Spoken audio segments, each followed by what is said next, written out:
Hello, नमस्कार दोस्तों। मैं Venkatesh Hibare, assistant professor at government degree college Bidar, Karnataka. Gulbarga विश्वविद्यालय के अंतर्गत आने वाले programme BA, BSW, BVA, BFA के अंतर्गत जो फोर्थ सेम के लिए Hindi generic elective study paper रखा गया है, उसके अंदर कुल मिलाकर 12 कविताएं हैं। और उन 12 कविताओं में यहाँ आज हम पढ़ रहे हैं एक और कविता जिसका शीर्षक है लुहार। शीर्षक लुहार, रचयिता अशोक वाजपेयी। अशोक वाजपेयी। तो चलिए, कविता प्रारंभ करने से पहले हम कवि का परिचय देखते हैं। जैसे कि मैंने कहा, कवि का नाम है अशोक वाजपेयी। इनका जन्म 16 जनवरी 1941 को हुआ। 16 जनवरी 1941, 16 जनवरी 1941 इनका जन्म स्थान है दुर्ग, जो छत्तीसगढ़ में हुआ।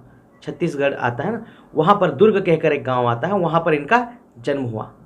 कहीं नहीं वहीं, कहीं नहीं वहीं काव्य संग्रह के लिए सन 1994, कहीं नहीं वही काव्य संग्रह के लिए इन्हें सन 1994 1994 में इनको भारत सरकार द्वारा साहित्य अकादमी पुरस्कार से नवाजा गया है।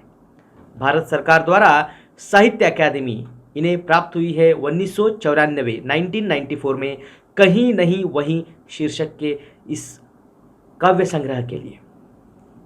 अशोक वाजपेयी के अब तक, मतलब जनवरी 2020 तक प्रकाशित काव्य संग्रह इस प्रकार है। शहर अब भी संभावना है, शहर अब भी संभावना है। एक पतंग अनंत में, एक पतंग अनंत में। अगर इतने से, अगर इतने से। तत्पुरुष, तत्पुरुष। कहीं नहीं वहीं, कहीं नहीं वहीं। यह काव्य संग्रह है, इसके लिए क्या दिया गया है? साहित्य अकादमी पुरस्कार मिला है 1994 में। बहुरी, बहुरी अकेला, बहुरी अकेला। थोड़ी सी जगह, थोड़ी सी जगह। घास में दुबका आकाश, घास में दुबका आकाश। Avignon, Avignon. जो नहीं है, जो नहीं है। अभी कुछ और, अभी कुछ और। समय के पास समय, समय के पास समय। कहीं कोई दरवाजा, कहीं कोई दरवाजा। दुख चिट्ठी रसा, दुख चिट्ठी रसा है। पुनर्वसु, पुनर्वसु। विवक्षा, विवक्षा, विवक्षा। कुछ रफू कुछ थिगड़े, कुछ रफू कुछ थिगड़े। इस नक्षत्रहीन समय में, इस नक्षत्रहीन समय में, इस नक्षत्रहीन समय में कम से कम, कम से कम हार जीत, हार जीत।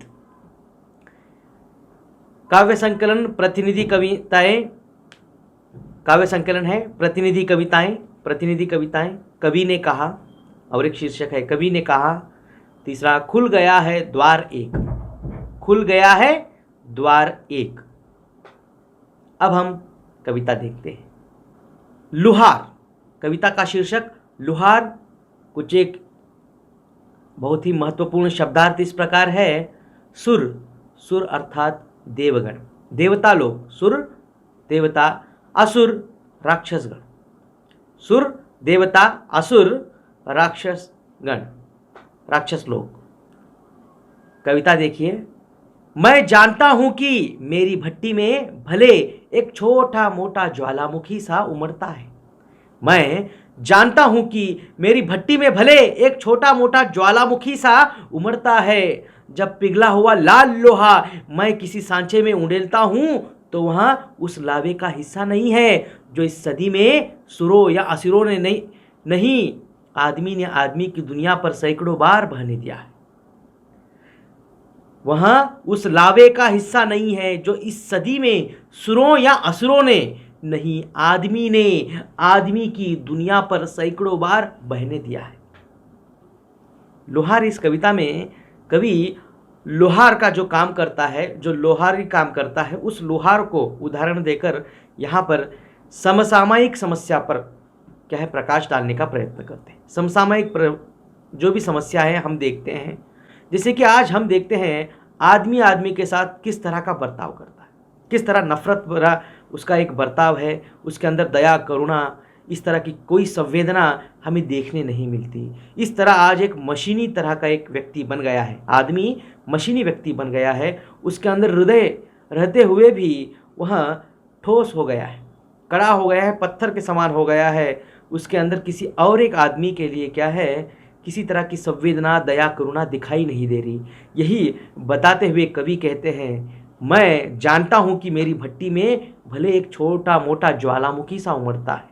ये लोहार कह रहा है, मैं जानता हूँ मेरे पास जो भट्टी है उसके अंदर एक छोटा मोटा ज्वालामुखी होता है ना लोहार के पास, वो ऐसा हवा देकर वहाँ पर क्या है आग जलाते हैं। तो मेरे पास क्या है एक छोटा मोटा ज्वालामुखी सा उमड़ता है।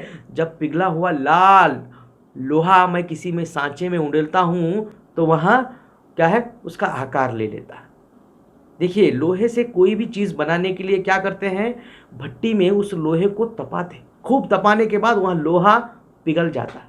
और यहाँ पिघला हुआ लोहा जब लेकर कोई एक सांचा बनाकर उस सांचे में डालते हैं तो वो उसी आकार का बन जाता है। तो ये इस तरह लोहार क्या है चीज़ों को बनाता है, हम देखते हैं। तो कभी यही कहते हैं, मैं जानता हूँ कि मेरी भट्टी में भले एक छोटा मोटा ज्वालामुखी सा उमड़ता है। जब पिघला हुआ लाल लोहा मैं किसी सांचे में उंडेलता हूँ, मतलब डालता हूँ, उंडेलता हूँ, तो वहाँ उस लावे का हिस्सा नहीं है। मगर मेरा जो ये लावा है, ये जो पिघला हुआ लोहे का जो लावा है, यह लावा मेरा उस सांचे का हिस्सा नहीं है। देखिए, उस सांचे मतलब कौन सा कहना चाहते हैं कवि कहते हैं जो इस सदी में, इस सदी मतलब आज की, मतलब आज के ज़माने में, मतलब ये 20वीं शताब्दी है ना, तो इस सदी में सुरों या असुरों ने नहीं, आदमी ने आदमी की दुनिया पर सैकड़ों बार बहने दिया है। आज सुरों या असुरों ने नहीं, मतलब देवतागण भी लड़ाई करते थे, देवतागण और राक्षसगण, सुर और असुर भी लड़ाई करते थे सत्य और असत्य के लिए, धर्म और अधर्म के लिए। मगर कवि कहते हैं यहाँ उनके लिए नहीं, आदमी ने जो आदमी की इस दुनिया पर सैकड़ों बार बहने दिया। हाँ, हम इतने पैशाचिक हो गए, एक तरह की जानवर की वृत्ति हमारे अंदर आ गई है कि हम एक आदमी दूसरे आदमी के ऊपर अत्याचार, अन्याय, हिंसा करता है। कई बार लड़ाई झगड़े इतने बड़े हो जाते हैं कि हम खून तक हो जाते हैं। ये सब हम समाचार पत्रों में और टीवी में, दूरदर्शन में, न्यूज़ में सब तरफ हम पढ़ते हैं, देखते हैं, समझते हैं। कई बार हमारे घर के आसपास, हमारे समाज में, हमारे गांव में, हमारे शहर में हुए सो इन घटनाओं को भी देखते हैं। तो यहाँ कवि वही कहता है, वह उस लावे का हिस्सा नहीं है जो इस सदी में सुरों या असुरों ने नहीं, आदमी ने आदमी की दुनिया पर सैकड़ों बार बहने दिया। एक आदमी दूसरा आदमी के खून बहा रहा। यहाँ पर केवल समाज के अंदर होने वाले ही बात नहीं है, इसे ब्रॉड माइंड में लीजिए, बड़े बड़े स्तर पर लीजिए। यहाँ कवि कहना चाहते हैं, यहाँ प्रथम विश्व युद्ध हुआ, कितना खून बहा। केवल विश्व युद्ध ही नहीं, दूसरा विश्व युद्ध हुआ, वो ही नहीं, उसके बाद अब भारत की बात लेंगे, पाकिस्तान ने हमारे देश के ऊपर आक्रमण किया। जैसे ही भारत स्वतंत्र हुआ 1947 से लेकर 1947 से लेकर कई बार भारत के ऊपर क्या है पाकिस्तान ने आक्रमण किया है, चाइना ने हम पर आक्रमण किया है। तो ये हमारा उदाहरण दे रहा हूँ मैं हमारे देश का, ऐसे कई बार एक देश दूसरे देश के ऊपर। अमेरिका ने जापान पे युद्ध किया है, तो इधर Korea, south Korea, north Korea, तो इस तरह का जो युद्ध का दर्शन हमें देखने मिलता है। तो यहाँ आदमी आदमी का क्या कर रहा है, खून, लहू, लावा, खून को ही वो लावा कहते हैं कवि, वो बहा रहा है। यह दर्शाने का, यह बताने का प्रयत्न यहाँ कर रहे हैं। इसीलिए कवि कहते हैं, मेरे भट्टी में भी एक ज्वालामुखी है, मगर यहाँ पिघला हुआ जो लाल लोहा है, वहाँ आदमी से आदमी जो बहा रहा है, वहाँ खून नहीं है। या सुर असुर लोग जो बहा रहे थे वहाँ खून नहीं है। यहाँ मैं अपने सांचे में उंडेलता हूँ और उससे मैं मन चाहे चीज़ों को बनाता हूँ। उस तरह का एक अच्छा पवित्र लोहा या लहू यहाँ मेरे पास इस भट्टी में है, इस तरह कवि कहता है। तो यह हम पर कटाक्ष कर रहा है, मतलब जो लोहार काम कर रहा है वह उसके द्वारा कवि बताना चाहते हैं कि मनुष्य क्या कर रहा है। उसके द्वारा कवि मनुष्य के बारे में बताने का प्रयत्न कर रहे हैं। चलिए अगला स्लाइड देखते हैं। इस स्लाइड के अंतर्गत आने वाले प्रमुख शब्द है चक्का। चक्का मीन्स पहिया, चक्र, राउंड होता है ना, चक्र। गंडसा, गंडसा या गंडासा भी कहते हैं। ये घास काटने का एक औजार होता है, एक तरह का मशीन समझ लीजिए, घास काटने का ऐसा राउंड होता है वो, तो वो गंडासा कहा जाता है। यहाँ पर देखिए, मेरी भट्टी ज़्यादातर चके बनाती है, कभी कभार गैंडासा भी, लेकिन हमारे समय की भट्टियों में तो लगातार वहाँ सब कुछ बनता रहा है जो आदमी, पेड़, पशु, पक्षी सबको भाप जैसा उड़ा देता है। कभी यहाँ कहते हैं, देखिए लोहार कह रहा है मेरी भट्टी ज़्यादातर क्या बनाती है, चके बनाती है, चके, चक्का, चक्र बनाती है। लोहार क्या बनाता है, बैलगाड़ी जो चलाते हैं ना उनके लिए चक्र चाहिए, तो उस तरह का चक्र बनाते हैं, अलग अलग चीज़ें बनाते हैं। यहाँ पर कुछ एक उदाहरण दिए गए हैं। मेरी भट्टी ज़्यादातर चके बनाती है, चक्र बनाती है, चक्का बनाती है, कभी कभार गैंडासा भी। कभी कभार क्या है, गैंडासा। गैंडासा घास काटने वाली एक मशीन, एक औजार कह सकते हैं।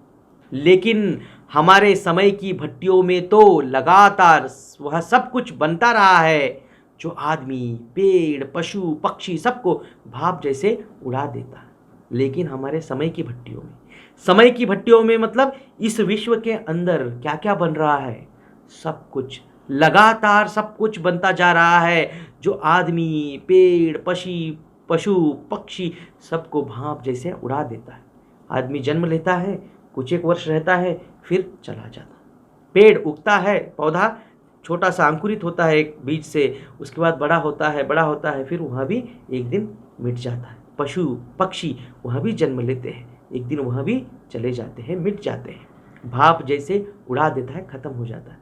इस संसार में हम सब लोग क्षणिक थोड़े समय के लिए आए हुए, कुछ एक दिन यहाँ पर रहने के बाद एक दिन हमें यहाँ सब कुछ त्याग कर जाना है।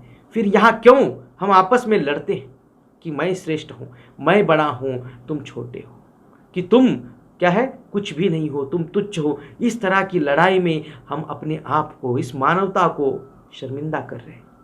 एक इंसान दूसरे इंसान की कद्र नहीं कर रहा है। इस तरह की कई सारी बातें यहाँ कवि हमें एक लोहार, केवल एक छोटे से लोहार काम करने वाला, लोहार जो होता है लोहे का काम करने वाला लोहार, उसका उदाहरण देकर हमें बताने का प्रयत्न कर रहे हैं। कवि की जो प्रदर्शित करके यहाँ पर विचार देखिए, एक छोटे से व्यक्ति को दिखाकर, उसको दिखाकर इस कविता में किस तरह इंसानियत को जगाने का जो प्रयत्न है वह सच में अद्भुत है। वहाँ हमें यहाँ पर देखना है। तो इस स्लाइड में यहाँ यहीं पर कविता खत्म नहीं होती है, मतलब पहला एक भाग खत्म होता है। अगला भाग ज़रूर देखिए, तभी आपको पूरी कविता समझ में आएगी। धन्यवाद।